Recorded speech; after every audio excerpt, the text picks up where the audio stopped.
So I'll just begin by saying I got my undergrad at Baylor University, and I'm now studying at the School of Public Policy with Pepperdine, getting my master's in public policy. So I'll just get started. So unsurprisingly, watershed moments in history have a productive power in the minds of most people, not least of all in those of political philosophers and practitioners of politics. When undercurrents of change are felt, people respond. These changes do not pass by unnoticed, but rather are brought into sharp focus for those who care to pay attention. Accordingly, the conclusions to events such as World War II and the Cold War prompted the production of seminal views of the world from Reinhold Niebuhr, Francis Fukuyama, and Samuel Huntington. Following World War II, questions arose as to how such a tragedy could ever come to pass. A theologian and political philosopher, Reinhold Niebuhr presented a unique response. In his book, The Children of Light and the Children of Darkness, A Vindication of Democracy and a Critique of its Traditional Defense, Niebuhr presents a framework of humanity and politics that situates people into two realms, the children of darkness and the children of light. The former submit to self-interest and will to power, while the children of light believe that self-interest should be brought under the discipline of a moral law and in harmony with the universal good. Niebuhr holds modern children of light, however, as naive and foolish. They reject the doctrine of original sin and thus underestimate the power of self-interest, which is exercised both individually and collectively. This failure to consider the sinfulness of man facilitates manipulation by the children of dark. To this fault, Niebuhr ascribes the rise of a fascist and Nazi Germany. For Niebuhr, the rise of such poison proves the power of self-interest and the fallen nature of the individual. It is collective will, or a form of mass society, in action in the worst way. Niebuhr argues that modern civilization, both pre- and post-World War II, for Niebuhr, arrived on a wave of social optimism. Forgetting the doctrine of original sin, the now children of light overlooked the proclivities of man to sin and to submit to self-interest. He argues that no matter the scale, there are no realms in which the power of self-interest will not be felt. So, whether in a mass society or local community, a will to power and competition or self-interest guides the hands of many. As the world trends to greater globalization and larger collectives, we would do well to remember that self-interest and competition exercise just as much, if not more, power in collectives. Niebuhr thus sets before us a bleak image, the answer to which he alludes in this exploration of the children of light and darkness is Christian realism, an aspiration to a moral authority to which self-interest must submit with a full recognition of the sinfulness and fallen nature of man. Now, we will return to this notion in just a moment. Now, as World War II catalyzed the thoughts of thinkers such as Niebuhr, the end of the Cold War likewise spurred new waves of thought. For Fukuyama, it marked the beginning of the end of history, a conception of the world's new reality, which itself helped prompt a response from Samuel Huntington in his Clash of Civilizations. Fukuyama answered the dissolution of the Soviet Union by suggesting an end to history. Ideological conflict comes to an end, and the ideas of modern Western liberal democracy take hold as the preeminent thought of the globe, or so he thought. The end of the Cold War marks, quote, the end point of mankind's ideological evolution and the ideas of modern Western liberal, and the universalization of Western liberal democracy as the final form of human government. Fukuyama presents a notion of intellectual and ideological globalism, where one way of thought governs, liberalism. He insists that, quote, the realm of consciousness in the long run necessarily becomes manifest in the material world, indeed creates the material in its own image. Consciousness is cause and not effect and can develop autonomously from the material world. Here he gives power to thought in the shaping of one's culture. While he does not advocate for this particular end of history, he argues that the era of large-scale conflict finds its termination with the expiration of ideological conflict. The large-scale conflict that remains, he asserts, will be between those nations still stuck in history, which, he asserts, at the time of his end of history essay, are exiting the stage. Fukuyama provides an important qualification to his argument, however. He acknowledges the persistence and perhaps rise of ethnic and nationalist violence. Yet he conceives of such conflict on a localized and micro scale, while Huntington magnifies it. Conflict, he predicts, will arise between several civilizations across the world. Globalization by way of economic modernization, which is not too different from Fukuyama's own conception of globalization, inevitably leads to a search for identity and heightens differences with increased interactions across cultural gaps. The result is burgeoning conflict along cultural fissures and, according to Huntington, those that are primarily along West versus non-West fault lines. Where Fukuyama proposes the existence of a mass society composed of the ideas of liberalism and democracy, Huntington responds with a pluralistic world broken into large groupings of civilization, about 7 to 8, driven by cultural collectives, namely the West and non-West cultures brought into conflict partially by the globalizing power of economic modernization. So, which conception of globalism mirrors today's world? It is not difficult to answer that Huntington approaches the target. We have yet to see the ideas of Western liberalization or liberalism take over all the minds in the world and even still an end of large-scale conflict. Fukuyama's optimism for the end of such conflict perhaps echoes the folly Niebuhr warns against. Perhaps the end of history failed because the children of light forgot that there can be no easy solution to chaos and the anarchy that abounds in international politics. Although decades apart from Fukuyama, he almost speaks to this notion directly. Niebuhr says, one must therefore, in analyzing the liberal hope of a simple social and political harmony, be equally aware of the universalistic presuppositions which underlie the hope, and of the egoistic corruptions, both individual and collective, which inevitably express themselves in our cultures in terms of and in despite of the liberal creed. He continues, one must understand that it is a creed of children of light, but also that it betrays their blindness to the forces of darkness, end quote. While the liberal creed might be something to aspire to, it faces corruption and the attack of those who would not have it around the world. With our ever-increasing global society in mind, one would do well to recall a question salient to this weekend and to our times posed by Churchill in his speech, Mass Effects in Modern Life.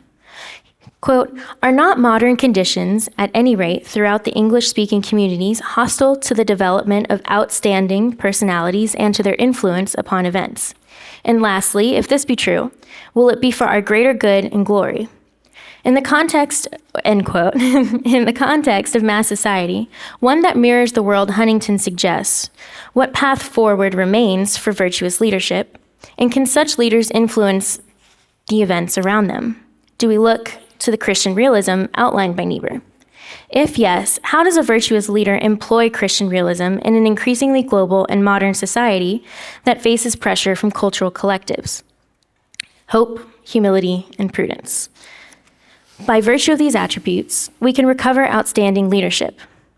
In their 2022 essay, Jesse Covington, Brian McGraw, and Micah Watson posit the notion of hopeful realism.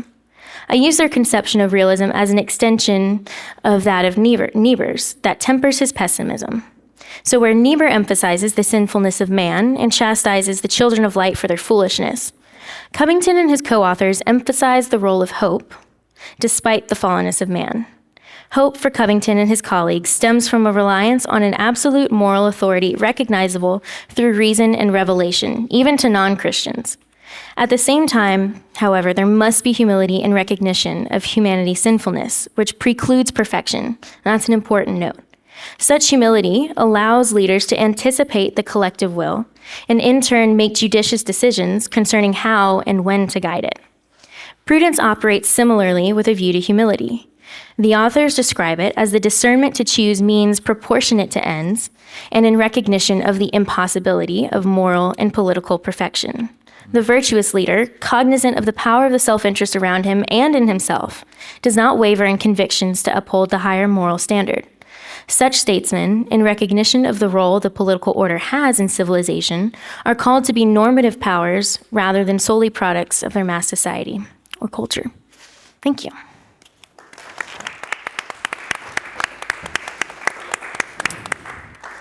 Thank you very much, Isabella. All right, Wyatt.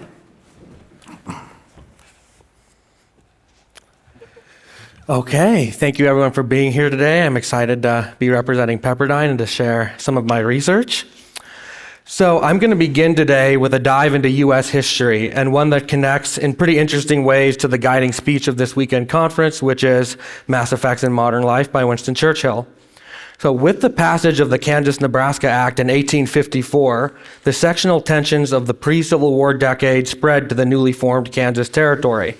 The bill left the future of Kansas as a state to its territorial residents. The question of slavery would be decided by popular sovereignty. Settlers began to migrate to the newly formed Kansas Territory, and among these settlers were those who favored the territory's admission to the Union as a free state, and we'll refer to this group as Free Staters. Though Free Staters typically came from other parts of the United States and thus shared a common national history with all Americans, many demonstrated a flair for independence that is typically associated with the pro-slavery cause at this time in history. In an 1856 letter to Samuel L. Adair, Free State supporter Barstow Derrick disagreed with, quote, warm friends disposed to yield Kansas to the slave power rather than resort to a revolution. Free State writings explicitly posit Kansans as distinct from other Americans. Most notable are the frequent descriptions of Missouri or Missourians as foreign. And this word foreign became especially popular because pro-slavery Missourians were accused of crossing into Kansas just to participate in the territorial elections and crowd out the votes of anti-slavery Free Staters, who were more permanent settlers and considered themselves the majority. The newspaper Freeman's Champion declared that Kansans would rather, quote, remain out of the Union forever than permit admission under a pro-slavery constitution. Private settler Samuel Newell Simpson outright relished in the prospect of violence. He said, quote, all those Free State men who have no backbone are leaving. Let the war roll on and it will become a national war soon. I am really happy now. Slavery must give up at last. So some Free Staters expected the eventual and unavoidable choice between Union and a state, Kansas, without slavery. Moreover, national history upheld the act of resistance as noble and American. Bleeding Kansas, after all, was the place where John Brown, the eventual legend of Harper's Ferry, first made a name for himself battling pro-slavery forces, and this often violently. The opening lines of Winston Churchill's speech, Mass Effect in Modern Life, poses an especially relevant question related to this period in history. Is history the chronicle of famous men and women, or only of their responses to the tides, tendencies, and opportunities of their age? So now connecting this to our exploration of Bleeding Kansas and the Free State movement, how did Free State leaders respond to a tide of disunity, animosity, and eventually open rebellion that pervaded the entire United States during this decade before the Civil War? They responded by falling back on the core themes of America as a nation and indeed as a product of Western civilization. When Free Staters claimed that the pro-slavery and official on paper territorial legislature had been fraudulently elected and did not represent the majority of Kansans, Free State delegates gathered at the Big Springs Convention to create the Topeka movement, an alternative government with its own governor, delegates to Congress, proposed state constitution, and even capital, and this would remain in the Union. The Journal of the Free State Executive Committee records the motivations and gatherings that marked this early organized movement. The journal begins with reasoning very reminiscent of the Declaration of Independence. Free Staters had, quote, exhausted to all human appearances every plan for such redress of our grievances, just as English colonists in the early United States had, quote, petitioned for redress in the most humble terms. The Executive Committee of the Free Staters pointed to the illegal, anti-American, unparalleled, and unkind usurpation of rights, just like the Declaration mentions a history of repeated injuries and usurpations. The colonies were on a path to, quote, absolute tyranny, whereas, quote, tyranny worse than Russian serfdom had already been imposed on Kansas. Admission into the Union remained the stated goal of Free State leadership, and revolutionary rhetoric served as an appeal to national values and shared history rather than a call to abandon the ties to the American government, the federal government that united all Americans. Free State leaders rationalized their actions as representative of true American values.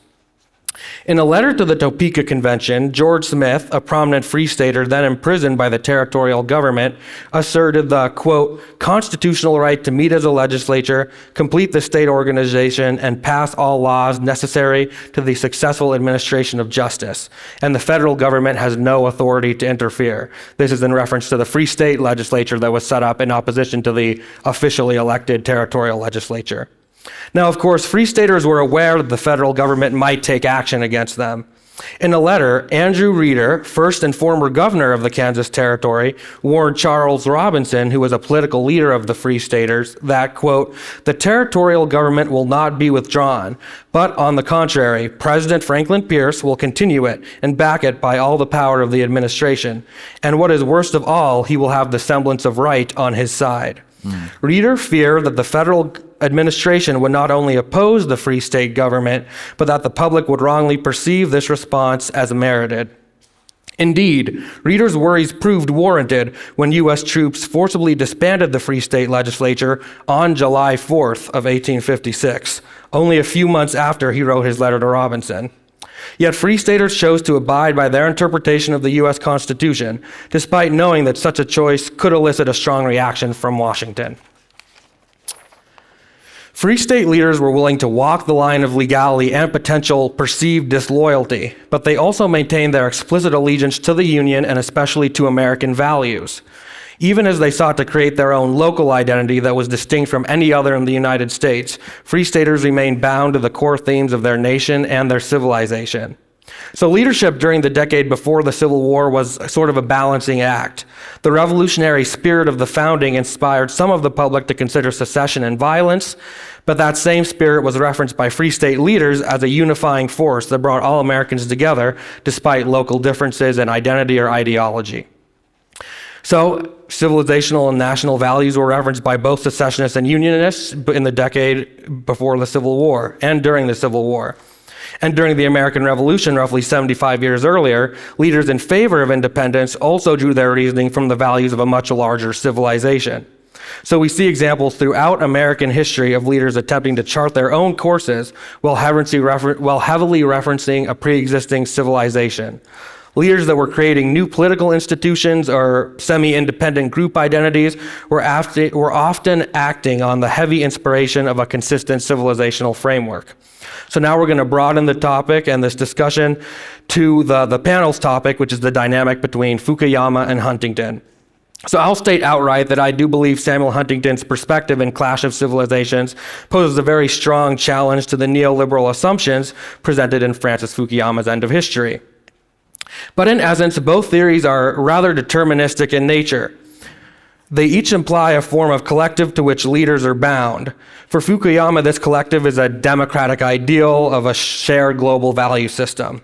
He predicts in his famous 1993 essay that, quote, the end of history will be a very sad time.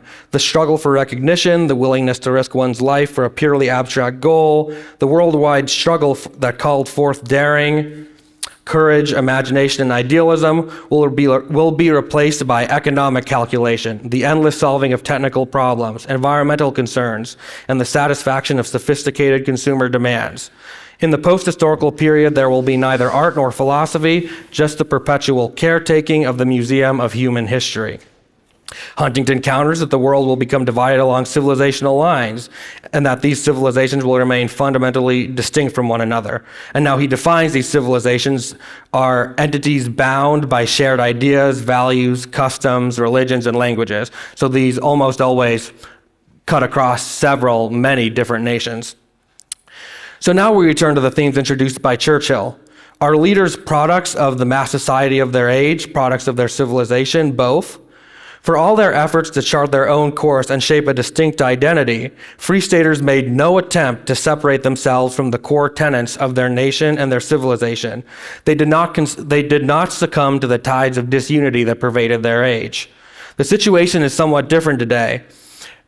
As Professor Robert Brubaker argues in a 2017 article, perhaps the clashes within civilizations are more important than the clashes between civilizations. For example, given the increasingly apparent differences in legal and political culture between, say, the US and continental Europe, I think Brubaker's critique has some merit. It gains even more merit in the case of the US alone, where mass society often misunderstands or openly attacks core civilizational values in an attempt to rewrite them. But I will end my remarks with this question. Is it a bad thing for leaders to be products of their nations and their civilizations, to be bound by these values and histories and ideas? I contend that it is far better for leaders to have some grounding than none at all, to be unified with those they lead by a common heritage. Free state leaders were courageous interpreters of civilizational values, who led their movement in a pro-union direction despite tides of violence in mass society. Thank you.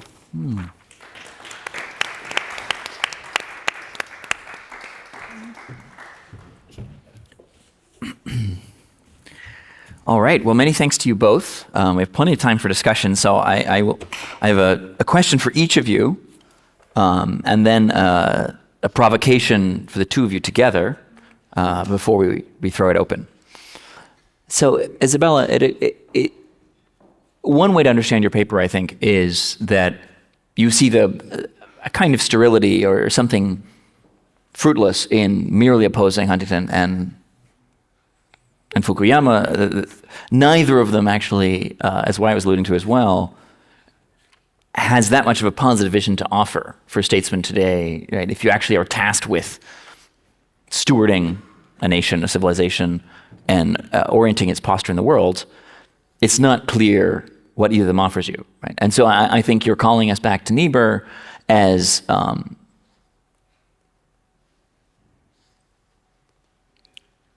like both of them, a kind of a semi-contemporary, semi-classic, right? Not yet perhaps directly in the canon, but still recognizably within touching distance of ourselves as well. And I suppose the skeptical question I would have with using Niebuhr to break out of the opposition is, doesn't Niebuhr share fundamentally the same problems as Huntington and Fukuyama, right? Which is, okay, they're both trapped in the Cold War paradigm, but he's also operating in the post-World War II paradigm, which is essentially great power conflict and real struggle for control of territory, for setting the direction of the world economy, the world order, can't be a product of force anymore, right? And so what we have to do is kind of mediate between, we're realists, so we recognize self-interest, but we've got to arrange and organize the self-interest in view of a slightly higher principle. Right? Niebuhr was, until recently, probably the only theologian who had public cachet among heads of state across the West, right? Someone that President Obama could cite without any embarrassment. Whereas citing, St. Augustine or Thomas Aquinas would have been awkward, right? Doesn't that say something about Niebuhr's actually too much of our time, right? In that he's too easy, he's too digestible, he's too palatable to neoliberal, technocratic, managerial sensibilities. That's my provocation. Please, Tosha, tell me I'm wrong. No, I think that's you bring up a great point. I think it would actually demonstrate how, even though history might look different at different points, we're still dealing with the same fundamental problems. And I think it shows that Niebuhr's framework is applicable in those different lenses, in those different contexts. That humans are so universal that, prior to the Peace of Westphalia or anything like that, we still pursue our self-interest, whether that manifests itself in a wider culture to now a nation state, right? Or parties within a country like our own. We have specific agendas that we attempt to pursue and that we attempt to achieve. And I think it just depends on where we are in history as to necessarily how that looks, right? So great power conflict leading up to World War II. And again, if you could look at Russia and Ukraine like territorial aggrandizement, right? In that sense, is this a return to that era, at least a little bit potentially. Yeah. But I think it just speaks to how applicable Niebuhr's framework can be. It spans across different generations, perhaps. So I don't know if it's necessarily a drawback that he is so digestible, that he's so attainable to where we are. I think it's maybe a merit that people can understand what he has to say, Okay. and they can relate. And then I suppose the follow-up would be about the specific term. Could you end with hopeful realism? Yes. Who in foreign policy, statecraft, really wouldn't claim the label of hopeful realist in some sense, right? I mean, I think, well, actually, the adjective hopeful is interesting. That probably alienates some people, right? But I think basically everybody from across at least the respectable part of the left-right spectrum would claim to be a realist, right? Samantha Powers thinks she's a realist. Steve Bannon thinks he's a realist. Does realism risk capturing too much and too many people? I think so. I think we run the risk of confusing what realism really is, and perhaps with creating so many offshoots like Christian realism, hopeful realism, like what is actually the distinguishing feature? I think one of our other panels today kind of touched on this. We have these terms that abound in our lexicon: idealism, neoliberalism, realism, and I'm not sure people truly understand what each one means. And I think the definitions have changed as we've debated the different schools of thought. You have neocons, right? Right. So with this idea of hopeful realism, I think we can start to introduce a new definitive term. One, it's relatively new. It's, again, an offshoot, I would say, of Christian realism, and it sets certain parameters. It's a theory that the authors write that is bound in natural law. So we have these solid definitions to work from, and they even provide a framework of where to begin to kind of apply this hopeful realism. So it's not just this nebulous idea of what is hopeful realism. They have steps to achieve it, and we can just talk about that now. So you can start by asking a series of questions. I think they begin as a kind of decision tree for... Correct. Right. A path forward rather than just a theory. You can bring the theory down to practice. And so they ask, what is the question we're trying to answer with any given problem we're confronted with? You have to identify what is the good we're talking about here? What is the policy we're dealing with, right? Who are the decision makers? And what is possible to achieve with the options in front of us. So I think they provide three major questions that kind of help flesh out what hopeful realism is and kind of temper the pessimism, I would say, of Niebuhr's Christian realism. So. Yeah, thank you. I think that third one of what is actually achievable is the one that was been most glaringly absent from recent foreign policy discussions, and that is shifting now. But particularly with regard to the Russian invasion, the question of whether we take a more maximalist or more minimalist posture, right? What is actually achievable, given that Russian tanks are on the ground and American ones aren't? Right, and I would say sometimes the second best option is the best option, right? Like what it provides it doesn't let perfect be the enemy of good. Okay. Well, thank you very much. I'm going to turn to a couple follow-ups to Wyatt's paper now. First of all, I think it's always extremely rich to be brought to the 1850s, the aftermath of the Missouri Compromise. That this is a key topos in American history and American political philosophy that inevitably gets overshadowed by the war, the national war that breaks out in 1861. But I think often of Harry Jaffe's line that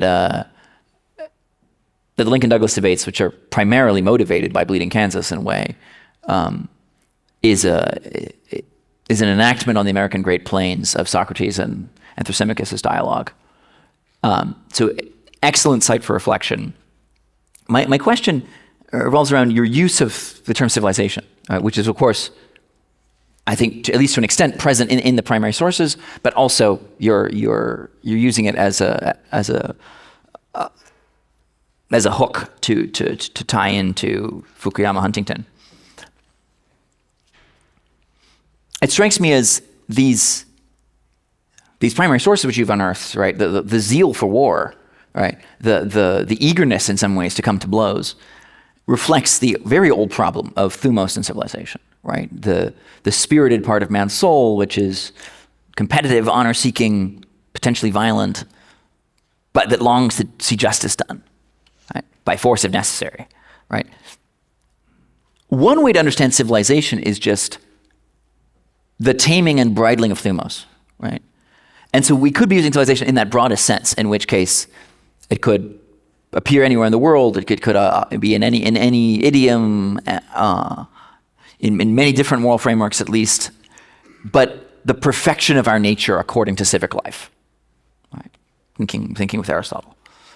Or that's one possibility of civilization. Another would be you and they are referring to specifically American constitutional tradition, right? Which in practice often means majority rule, even if it has to be a durable majority over time, having received many criticisms, right? If the majority wills something consistently, it's going to get its way in America, basically, right? The problem, though, is that's Stephen Douglas's position, right? That's popular sovereignty, and that's what sets off Bleeding Kansas, right? Whether free soilers or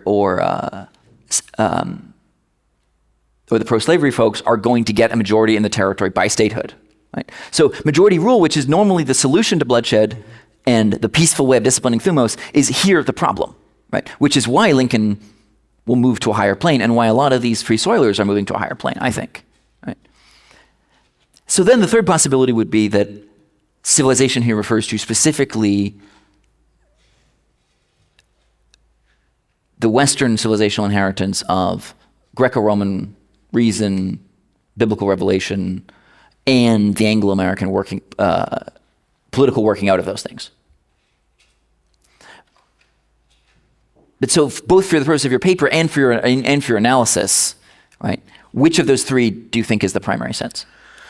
That's an excellent question. In terms of the idea of majority rule, we see free state leaders rejecting the territorial legislature on the basis that majority rule wasn't properly overseen because they claimed that the election was fraudulent. And so, but that always risks setting off another scramble of more settlers coming in from Missouri, right? Of course it does, yes. And so I think what free staters then, as you say, jump onto an even higher plane, in effect going back earlier into American history, and I'm considering the American founding, as you said, as the culmination of the Anglo-American tradition, the earlier Greco-Roman tradition. Yeah. They're referencing this idea of civilization when for the second plane you mentioned, this idea of majority rule wasn't exactly getting them where they needed to go. They fell back on an even broader concept of civilization. Now, in this case, it's almost strictly like a national identity, a national history, and then to connect that to Huntington, I look at, again, American national history and founding principles as the culmination of Western civilization. But I think we see free state leaders trying to get the broadest definition of civilization possible that will, and then also the narrowest that'll still allow them to make their case. So you don't see it as simply an appeal to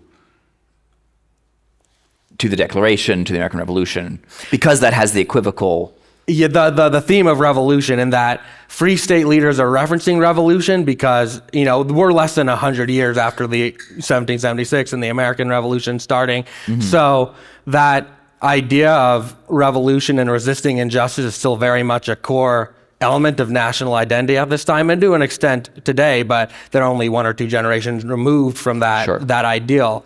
And so on the one hand, they're referencing that, but on the other hand, they're also appealing to the unity that American the American nation, and in that sense, the culmination of Western civilization brings, is that they reference revolution, but they don't take the next step of saying we should reach our ends by seceding from the Union and ensuring that Right. Kansas is a free state that way, as some of their constituents would have liked to seen. Right, right, and that, as you say, is ironically close to the South Carolinian position of we're launching the second War of Independence. Exactly. It occurs to me, I mean, if you want to develop and expand this project, the comparison to Lincoln's move of mere majoritarianism isn't enough, as the Kansas case reveals, is particularly fruitful. I mean, not to take it out of the primary sources, but I think that's a way to raise the stakes and draw a lot more readers in. Of course, I think that's definitely a good point I'll take into consideration there. Okay. Well then, so for both of you, before we throw it open, this is a larger provocation, right? Again, to the question of how useful are the Huntington-Fukuyama pairing for understanding our moment, right? Because in some sense, both of them are obviously right. Like, everybody now listens to the same pop music from Nairobi to Shanghai to Brooklyn, right? But also, it remains the case that it feels different to walk the streets of Cairo or Tehran versus Paris or Berlin, right? And so, simultaneously, our era is characterized by this radical fluidity, by the ease of travel, especially the ease of the use of English, the use of credit cards. The world looks Fukuyaman in that respect, especially at the surface between airports, right? But as soon as you get away, you get into back alleys, the world feels more Huntingtonian, right? And you can feel, I think particularly in the back alleys of Europe today, you can feel real civilizational tension, right? Deep, because that's different from merely, I think Isabella used the term almost interchangeably, merely ethnic or national tensions, right? A civilizational tension would be two groups actually share different aspirations, different definitions of the good life, right? So it's not just a matter of competing over resources or resentments over old wars or something like that, right? Okay.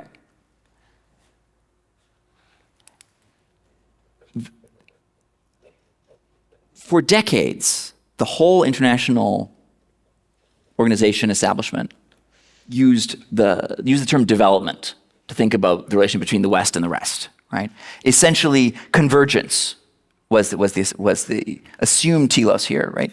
Basically, the West knows how to be modern. The East Asians figured out how to copy the Westerners and have productive and prosperous modernity.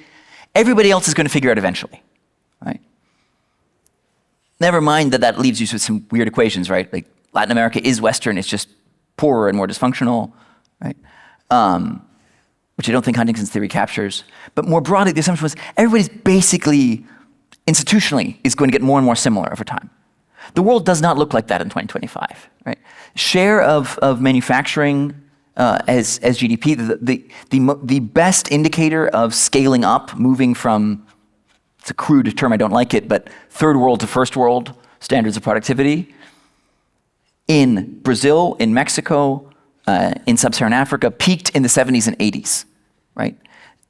These places never got rich, and they are regressing economically from where they might have been, right? And key parts of Europe are deindustrializing. Key parts of America are at risk of deindustrializing, right? So convergence is clearly not happening, right? The West didn't manage to make the rest like itself. So the question, I think, for both Fukuyama and Huntington is, how do they view the pre-World Wars Western colonial project of empire, right? Which was much more explicitly, we have to make and teach other peoples to be like ourselves, right? We claim to know something about how to be modern well, let's modernize others, right? That theory went into massive retreat and embarrasses Western intellectuals everywhere now. And yet, right, the idea that it would just happen peacefully doesn't seem to have been borne out. So that's That's, I think, one of the largest difficulties with the Huntington-Fukuyama thesis, right? Can they account for attempts to spread or convert other civilizations? Either of you. Sorry, it's a very broad question. No, I think that's a great question. And what I think of first is in terms of modernization, right? We had the push from the West, from the US, with investments in development, right? And then we have on the other side, China increasingly investing in Africa as a function of modernization and trying to use those investments to leverage, control, and power. And how Huntington and Fukuyama would explain that, I think Huntington would do a better job. I think he would argue, again, he would work from this position of West versus non-West. And in this sense, we have China. He describes it in his language as like this Confucian civilization against the Western, using what was originally, modernization, which was associated with liberalism, now being co-opted perhaps in his mind, if he were to have this discussion, by the Confucian civilization to rival the US. And so I think in those terms, we still have that clash of civilizations, different methods, different means, because the world does look different now. We are more connected. And I think economics now become a tool of manipulation. And yeah. So in other words, grand strategy and interstate competition is back.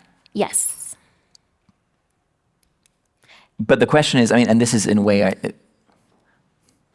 That's a Huntingtonian definition of what the Chinese want in Africa, right? But one of the things I see on the ground in sub-Saharan Africa is the Chinese have nothing to offer spiritually or culturally, right? No one wants to be like the Chinese, even if they want Chinese engineers to build the road project or to open the mine, right? So the question is, can you have a foreign policy that actually spreads a civilizational ideal, or does it necessarily, are those transactions simply about power and wealth, stuff in the world? Right. I think it would be more of a spread of, or an attempt to spread power and wealth. And I think what you would see is a reaction against the imposition of those cultural ideas, right? So with your reference to, places in sub-Saharan Africa, not like accepting the investment, right? But not taking on the Chinese or the Eastern culture, right? There's a rejection of that and a decision to, I think, hold on to identity even more, especially in the context of such spreading connections. Because then you run the risk of running into a sense of enemy, right? A sense of being adrift in who you are as a culture, as a civilization, especially when you have people you may see as the other coming in and trying to shape your world, essentially. Thank you. Wyatt? Certainly. To echo in some ways what Isabella has been discussing, the thing to understand about globalism is that, speaking from a civilizational perspective, neoliberalism and globalism were born of Western civilization. That was the source civilization. Right. And so at the end of the Cold War, when neoliberals expected the world to become globalized, they essentially expected the world would become more like the West. Right. And so obviously, looking at 2025, that belief has been disproven. And now the scarier aspect of that is the only reason that I believe neoliberals and globalists were so enthusiastic about globalism was because they were the ones, especially in the West, controlling what that global value system, as Fukuyama envisions it, would be. Right. If we imagine a globalized world with China at the head, it would look very different. Right.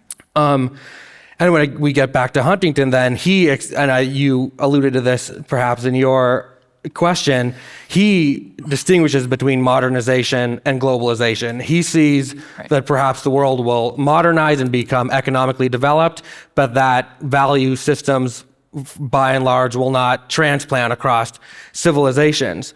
And so in that sense, I think we see Huntington's predictions have played out more accurately, but I think it's a very fair critique to say that he assumes modernization will continue and will kind of progress forward, but we have seen with the statistics and the examples you've referenced where modernization in some ways is not progressing as we just assume it will, but it's actually regressing.